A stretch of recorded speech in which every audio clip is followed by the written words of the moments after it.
Hey there, aloha, good morning fellow travelers.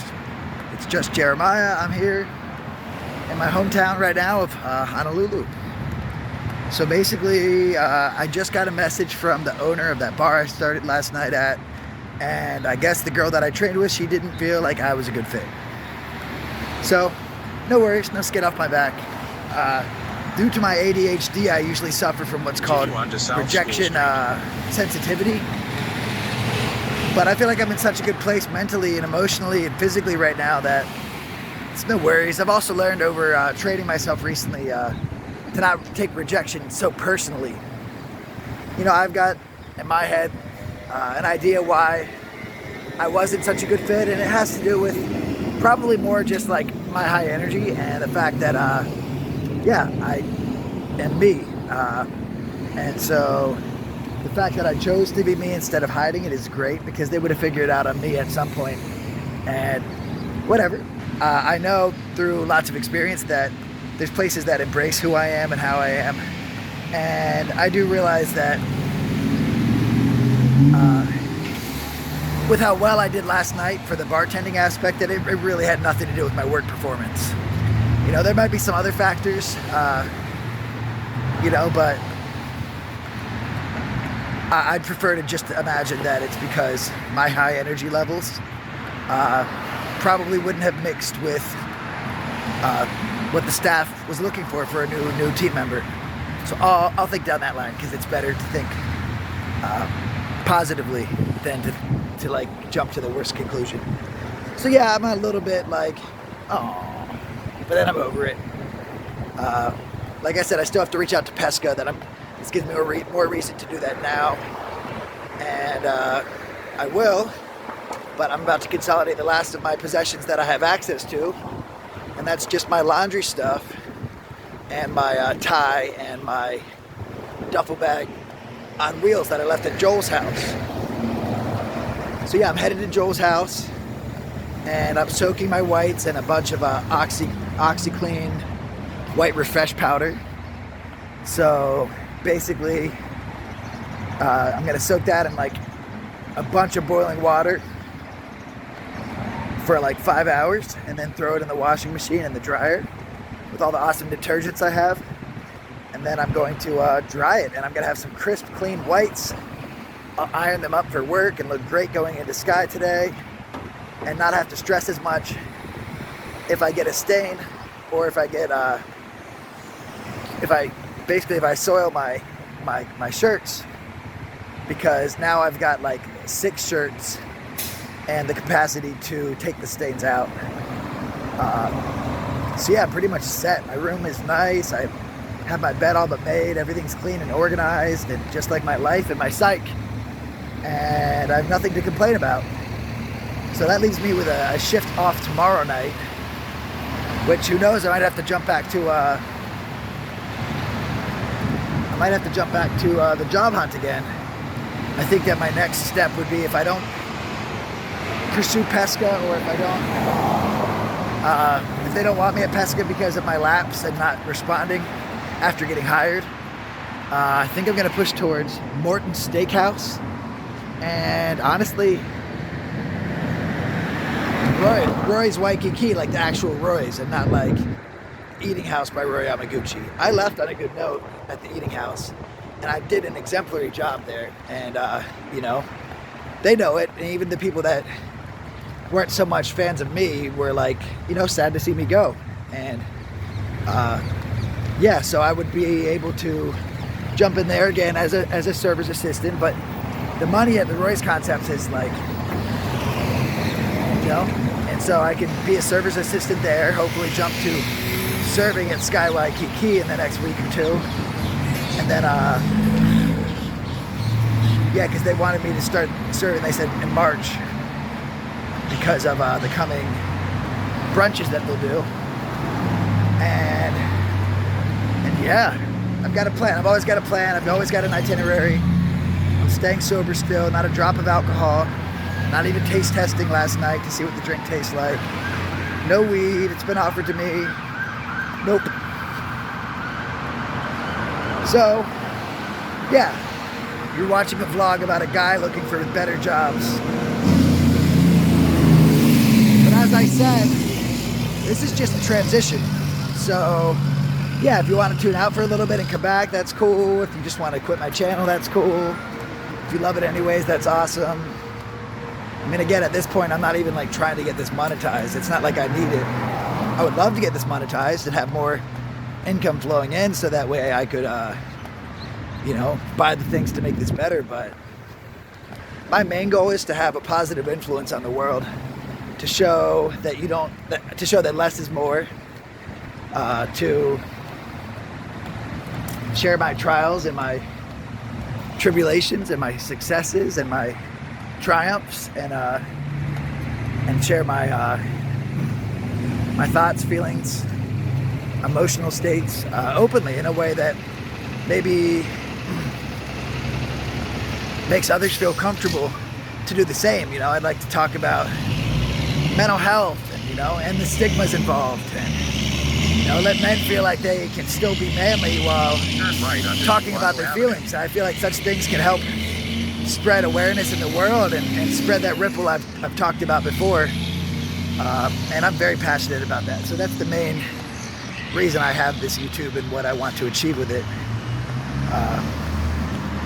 Yeah, I'm about to Joel's house. Like, hopefully I get to see his son, and I'm gonna grab my stuff, go back, keep loading some YouTube videos, getting caught up, editing, etc. I'm also like to the end of that 256 gigabyte card already. Yeah, wow, these videos are really taking up some space. So I definitely am going to look into, now that I have a place, I need to mail myself something, which I'll do today, now that I think about it. Once I can prove my address, then I can go get a Hawaii State ID. Once I get a Hawaii State ID, I'll start getting discounts at places, and also be able to open up my bank account, get a debit card. It's gonna open up a lot of opportunities that I have neglected for myself through living this carefree lifestyle that I've had. I can still be carefree without embracing a carefree lifestyle. I can be meticulous and organized and carefree, because life's about balance and duality. And that's one thing that I will be working towards, is that proper balance. Thanks for watching, as always. Loving you. Oh man, I keep loving my place more and more.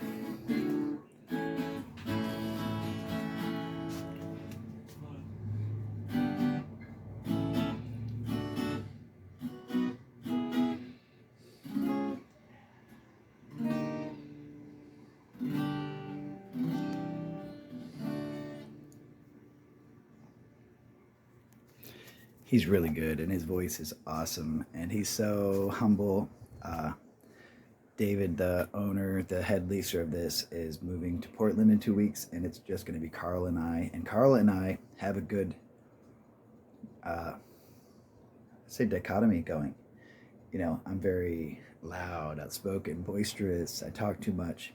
He's very quiet, reserved, but with plenty of insightful things to say. And I just feel so blessed that I'll get to share this apartment with Carl until June, when he goes to move to Belgium and marry his fiancée. Yeah, maybe I can interview them individually. I plan on getting more interviews, and I just am feeling so incredibly blessed, and I wanted to share that. And sorry for all the extra positivity, because I know a lot of you started with my slab videos, but if you've managed to stay on since then, you're used to the positivity, and it's only going to get thicker as we go. Loving you, fam. All right, hey there.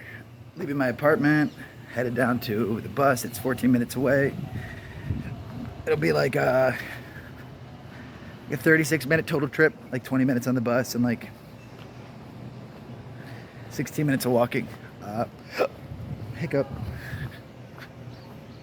That's the apartment complex. I mean, I like it there. I mean, it's a little farther from Waikiki than I might have chosen if I had the option, but yeah, like my roommate Carl plays music and is really good and so humble. David, he's like meditating on the roof when I go up to do my like sunrise salutation this morning. The stretches with a little bit of Tai Chi added. Yeah, I'm going on about it, but I feel so blessed, and I feel like staying positive has helped me, and I feel like some of you have even tried the whole manifestation thing, and I can't help but feel like I'm channeling your energies, and it's a beautiful thing, considering I haven't met most of you. Some of you I have, like Martin. Hey Martin, dude, I saw your comment today. That made me smile. Prime was nice, man. I had the best setup. Prime in the evenings, the pancake house in the morning. Cool little campsite. But whenever my campsite got robbed, and I lost a bunch more stuff after losing it all year, I was totally ready to go. I traveled with that one girl. Well, we'll catch up on the phone, but I traveled with a girl that came up, my friend Jen, who's got a cool YouTube channel. And it was a cool month, but I kind of spent most of the money I earned, or a lot of it, too much of it. Showed up to Hawaii back like close to broke again. Had a couple more setbacks, like my bank losing like $400 or $500 of my money because they thought that when I tried using the card here out of state, that someone stole my card, so they sent my cash and a cashier's check to the made-up address I had, and they're saying they couldn't do anything about it. It's just gone. The COVID test to get here, which technically I could have just come and like quarantined and pushed a button on an app every day, because that's all they make you do. But yeah, whatever. Things are finally working out. I'm in my apartment, and again, Martin, it was great meeting you up in Seattle. It's so cool when I get the chance to connect with someone as just open and honest and like loving as you are, man. But yeah, again, some of you know me, some don't. I'd love to meet all of you. I'll go into depth later, but I'm definitely going to the Rainbow Gathering, the 50th anniversary Rainbow Gathering in Colorado this year. It's the regionals. You should come. I have ideas for a camp. You basically do your own little intentional camp. So like mine would be to channel art supplies and funds either through this platform or others, and get lots and lots, show up with lots of art supplies and maybe a team of people. Heck, maybe even bring like clay and sculpting products, and you know, just the way they make an oven out of a barrel with mud and stones. Figure out how to make a kiln and let people make pottery and sculptures, let them paint and draw. Hey pup. Oh, hey there. Cute dog. And yeah, just provide like a ton of art supplies at the Rainbow Gathering. There should be like, being the 50th anniversary, there should be between like 5,000 and 15,000 people at least. Imagine if we had our own camp. It wouldn't be a Just Jeremiah camp. That's not it at all. It would be a Just Us camp. Just our journey. Because at that point, it wouldn't just be me, it would be all of us. But no, seriously, like, you know, the end of June through the 4th of July will be a solid week full of drum circles and giving and taking knowledge. There's that dynamic flow. You know, learning and teaching and sharing. And there's no money allowed up there. You can only give openly or trade. No, but seriously, I'll do a whole video based on this and telling you what and when and where and how. But you're all welcome. Everyone's welcome. It's totally inclusive. They're actually celebrating inclusivity. Inclusivity. It's a tough one to say. Inclusivity. You know, and love, and the end of fear. That's part of what they're up there for, is to like spread that awareness. Even if like we're not connected to the people it affects, they believe that just harnessing those emotions and feelings there will spread it through the world and help heal it. I'd love if you came. I'm definitely gonna leave here and go for that, and I might even use that to we'll see, maybe go travel a few months, or maybe run right back here to jump back on board my underwater photography business. I'll have rolling by then.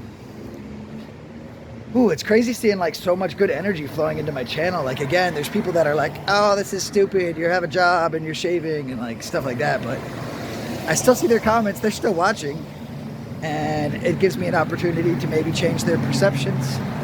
And like I said, the people who enjoy this will flow in regardless. So if you're watching this, I feel like you might enjoy it, and thank you. I'm going to Sky Waikiki. I love that place. If I can get set up early enough and have enough support from the other support staff, then I can potentially help enhance the guests' experience and make them feel like Ohana by taking their photos. And I think that's really nice, getting to like make them feel like family like that. And especially with the beautiful women and the very attractive people up there in general, it's great free marketing. Oh my gosh, is it good free marketing? I definitely get judged by people for that, I'm sure. They're like, why isn't he running food? He's just taking photos. But like, I'm very proficient and I know it, and I'm not trying to rub it in people's faces, but you know, I'm holding a tray with 3 or 4 items on one hand and holding 1 or 2 items in my other hand. So a lot of people are just running with two food items, and I'm running with 4 to 5, and you know, and they're grabbing like 3 or 4 cups, and I'm grabbing like a whole tray full of cups, everything stacked in a tower with plates and everything, you know. They're going back several trips. I'm just going with a rag and pocket, getting it all on the tray, wiping it up and leaving. And so, I mean, I'm not saying this to talk anyone down, but they know as well as I that they could put a little bit more effort into the efficiency and proficiency and ergonomic setup. But I feel like people are more apt to want to scramble and look like they're just running. You know, they'd rather run all over and make it look like they're doing a lot than actually do a lot. And so even though they know that I'm doing like and accomplishing a lot more, this is cocky, but even though they know that, they're kind of upset that I still get the chance to stop and take photos, and they could do the same thing. But the thing is, my photos look great, you know, and honestly, people will give me extra money too, like tips on the side. And that's not the point. For me, the point is, I think you dropped the pen, sir. Oh, thanks. You got it. I think the point is, no, for me, the point is like just making people feel special and helping to get the internet packed with photos of beautiful people and sky so that everyone else wants to come.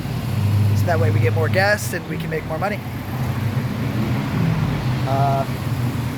If I can, on the side, through people asking me about whether I do photography, if I can get, you know, people lined up for my photography and or make a few bucks extra tips on the side, yeah, I mean, why not? I'm all about being thrifty and doing what I can to support myself, and yeah. So I gotta check the maps because I'm running on a very short window to make it to the bus stop and make it to the eating house to grab my paycheck, and then to Sky before 4 o'clock. It's the 4th of March, 2022. It's the day that I'm starting to get multiple videos up. Long ones too, yeah. I mean, the one day I took like an hour and 20 minutes. A couple of days I took over an hour of content. So I'm hoping this will get more interest in my channel, maybe even catch some new people. If you have a video you like a lot, share it. Just be like, hey, this guy is ... Why do you like me? Fill in the gap. And he's just a YouTuber starting from scratch who would really enjoy getting to the point where he can leave a bigger impact on the world. The more you share, like on Facebook, even text, whatever, the more the algorithms will push my channel. So share, like, subscribe, hit that little bell. Why are you staring at me funny? Excuse me, I have a walk symbol. Giving me a dirty look because she has to like stop at a walk symbol. Man, people need to get a life. She looked like she ate a lemon for breakfast. Yeah, I'm not always positive. I try to be. Hey there, so I just finished work. And yeah, there were like 6 bussers on. And 2 of them were training, luckily, so we only had to split it 4 ways, but... It is online. It's hard because, again, I'm making like less than half as much as I did at the eating house. I'm just hoping I'll get to serve. But the one guy, Cody, who's been there before me, he definitely deserves to serve. And he is. And so that gives me hope that I'll be up next. Hopefully Phil gets to serve too. Phil is fucking awesome. He's a hard worker. And yeah, I don't want to like jump ahead of anyone. But, you know, I do a hell of a job there. And I was just moving and moving and moving today. Like, the hardest part is trying to help create efficient patterns and ergonomic systems without telling people what to do. You just have to show them, but when they see that, a lot of times they'll just lay it on you and let you like do it all. And so I know that if I tell people what to do, you know, like, hey, we should do this, it doesn't matter how nice, they're gonna resent me for it and not ever do it. So basically I just have to keep doing it. And it gets really frustrating. So tonight I talked to the manager, and he's so cool. He's like the type of manager, I mean, they're all pretty cool actually. There's Emma, and there's Chloe, and there's Rick. But I'm tired, sorry. I was talking to Rick, and I told him that I would love the opportunity to like train the next people coming through. Because, you know, I do things a way that he's asking them to do it, and they just don't. And, you know, it's hard for him to get them to take it seriously. So I just said that, you know, I'd love the opportunity to, you know, train the new people, show them some very efficient ways, and explain, here's the thing. In life, you have 90% of people, they can grasp what, you know? Say like, hey, you're supposed to wipe a table, right? 9%, they can handle how. Like, you take it and you want to wipe in like figure 8 pattern, you know? Wipe all the stuff to the side, you know, move your head around different angles and be able to see, because you're not just trying to like wipe it to make it look clean from one exact angle and point of view where your head is. You're trying to wipe it to the point where like no one's gonna feel any dirty, crappy stuff with their hands. You don't want the guests to feel that shit because it's gonna affect your tip. They're gonna think that you're slovenly. So 90% of people understand what? Yes, wipe the table. 9% understand how, a very specific way. And then 1%, howdy. Can you afford some money? I'm sorry. 1%, I gotta pay rent tomorrow. And it's late, so I can't help today. 1%, and I don't just give money. Especially when people do what's called aggressive panhandling. That's when they ask you, put up a sign that says, I want weed, and I got your back. Threw 20 bucks at that one guy recently. Yeah, so 90% understood how, 9% understand, or 90% understand what, 9% understand how, only 1% understand why. And the why is because the guest doesn't want to stick their hand on it, and it's going to make them have more confidence in you, and it's going to make them tip better and come back, you know? I think it's like 80 to 90% of people don't come back to a restaurant. It's not because of like the food, you know, it's honestly, it's the way that the server made them feel. Like, you know, the way that they felt there, you know, the way they made to feel welcome, like how clean was it? Like the way they were made to feel is going to be what brings people back. And it's through word of mouth that restaurants grow. So, you know, although they won't write a bad TripAdvisor every time that they touch the table and it looks like crap, or there's shit on the chair, you know, you have to do the 3-point system or whatever, I forget the name of it, but basically you have to wipe the table, then wipe the chair, and then check the floor. So I'm very meticulous, and for me this is a passion, and it's only about the guest experience. You know, they deserve the very best, and especially here in a place that promotes and you know, really pushes the concepts of Ohana, the world family, and Aloha, you know, making people feel welcome, hello and goodbye. You know, I like to really do that, you know, like I connected with the one group of people, and, you know, it's all about accommodating. And, you know, I'm giving the guy, hey, what's going on? Oh, you said hi, I said hi back. Can't be too careful, especially with what I'm talking about on the internet. I don't want to really have some random guy in the streets want to get close to me. But yeah, so like, honestly, I bring a lot to the table, literally and figuratively, in the restaurant industry. And luckily I have a manager who is very confident in his own skill set, where he's happy to have the help and he doesn't see me as undermining him. A lot of managers will just see my competency level and my passion and then just feel like, yeah, like I'm trying to undermine them, and that's not my goal. Again, Mario Kart time travels. I'm not competing with you, Bowser. I'm competing with myself, because I'm Mario, even without the mustache. So work went great. I feel appreciated, I feel utilized, I feel stimulated, and I feel like the money's just not good enough for the amount of work I'm doing. Once I'm in there, you know, I'm gonna be selling the most. Hey there, are you celebrating? Oh wow, well, just so you know, I'd love to pair this Velve Cliquette bottle of champagne. It's blah, blah, blah, it's got a nice finish, you know. I haven't learned it yet because I'm working on the food. You know, it pairs really well with this and that. You know, it's a great way to start off. It's nice and light. And by the way, you know, the Wagyu steak is just fantastic. It's 100% prime beef. Do you know about Wagyu? Oh, well, it's a breed of cow from Japan, from a very ancient bloodline that has a very specific diet, and it's kept well, and the cow's treated awesome.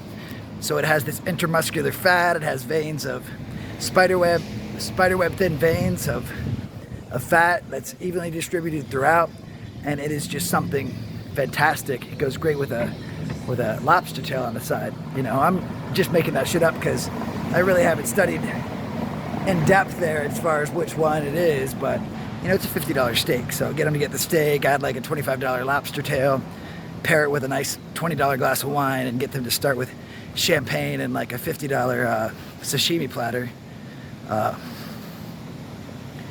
You know, I can get the sales up there. That's just who I am. I build the trust through sharing my knowledge in a way that is not just thrown at them, but I find out, you know, I tune in. Do they want to hear it? Hey, would you like to hear about ... You know, I explain things quick and in a way that makes them decide faster and on the better expensive things, and they trust me. And you know, I bring the drinks quick, I bring the appetizer quick. You know, I give them the suggestions, and then they got the trust, and then I push hard on the expensive items. And you know, what I learned is I don't work places where people are going there being like, oh, it's expensive. I go to places I can't afford to eat. That's where I work. And what I've learned to do is not have shame. You know, you can't be ashamed of trying to push the expensive items because they'll sense that. What I feel truly is that I work at places where people want to brag about how expensive it was. Hey, I just dropped $350 on a two-top, or I just dropped $350 on a meal for my girlfriend and I, and it was fantastic. So I assume that people going there want to brag about the bill to their friends. So I really try to get the bill up without any shame, and doing it in a way that, you know, helps them grow their knowledge base about food, and they feel fancy, and they feel like, you know, their server's not walking around with a big fucking ego, and he's like, you know, really making them feel like family, taking their photo. Once I'm in there serving, yeah, I mean, the sky's the limit, and that's the name of the place, Sky. Yeah, so like, I'm stoked because it's going to happen, and maybe Ilipino will work out. He never hit me back. He asked me to come work there again and give it another chance, but then he never hit me back when I hit him back. We'll see, maybe I have the day off tomorrow. Maybe I'll pick up another shift at Sky. I don't know. But now I'm rambling and telling you all about how great I am. At the same time, don't be ashamed to share your strengths. If you know what you're strong at, don't let anyone act like you're a douchebag because you know your strengths. Know yourself. Fuck everyone else. You don't need to worry about them. Know yourself, love yourself, admire your own strengths. And when it comes to like touching on the topics, don't sell yourself short, you know? At least that's my own advice for myself. I'm going home. It's like 12:30 at night. The bus comes at 12:34. I want to get up to the 7-Eleven quick and hopefully still make the bus. I want to get like a piece of Spam Musubi and an ice cream bar. It's late, I know, but I'm so hungry. It's hard serving that awesome food and not getting to eat all night. And then I'll be back to my home by 1:20. Then I gotta wake up at like 7 or earlier so that I can listen to the end of my podcast from last week, where I talked about my life story and broke it down to just 2 hours and 10 minutes, which isn't much. Everything that led up to my trip on the road, and then the road, I finished with a cliffhanger about the New Age movement. Pretty sure it's a thin veneer for the satanic cults and the global elite dark priest class. Weird shit, I know. Like I said, I'm going to do this shit on a separate channel then, but for now it's still on here, and I'm not going to go in as much but until I do create my own critical conjecture channel, yeah, it's here for now.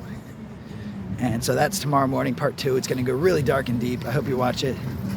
I'm going to put up like a community tab so that you can know the videos tomorrow. I'll put a link in. It's Carlos. He's pretty great. He's Slab City TV. He does live streaming, podcast, interviews with people from the slabs. And yeah, that's about it. Cut. Loving you. Going to bed soon. Within the hour. So good night. Sleep tight. See you in the morning. Pleasant dreams. I love you. That's what my mom and I said to each other. We'd repeat it back and forth to each other. We'd take turns being the first person to start it. And thought I'd share something special I can no longer say to her with you because I find you all special. And that's about it. That's a wrap. Good night.